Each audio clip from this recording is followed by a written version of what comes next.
सोलापूरमधील MIM पक्षात सुरू असलेल्या अंतर्गत राजकारणाचा अखेर स्फोट झाला असून ज्येष्ठ नेते फारुख शाब्दी यांच्या राजीनाम्याने पक्षातील गटबाजी उघडपणे चव्हाट्यावर आली आहे। पक्ष बळकट करण्याच्या नावाखाली फारुख शाब्दी यांची संघटनात्मक ताकद कमकुवत करण्याचा सुनियोजित डाव रचण्यात आल्याचे गंभीर आरोप आता उघड होत आहेत। सूत्रांच्या माहितीनुसार राज्य व स्थानिक पातळीवरील काही नेत्यांनी कोणतीही पूर्वकल्पना न देता निर्णय घेत फारुख शाब्दी यांना राजकीयदृष्ट्या एकाकी पाडण्याचा प्रयत्न केला।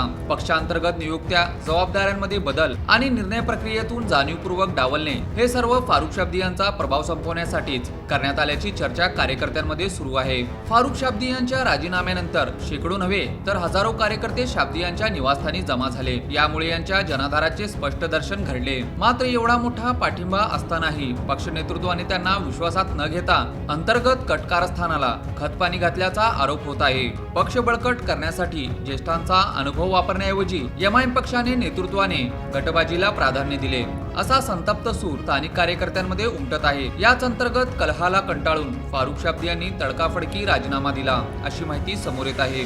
ऐन सोलापूर महानगरपालिका निवडणुकीच्या तोंडावर हा राजकीय भूकंप एमआयएम साठी आत्मघाती ठरण्याची चिन्हे आहेत। पक्षाची संघटनात्मक घडी विस्कटली असून आगामी महापालिका निवडणुकीत एमआयएम कितपत टिकेल, किती नगरसेवक निवडून येतील यावर मोठे प्रश्नचिन्ह उभे राहिले आहे।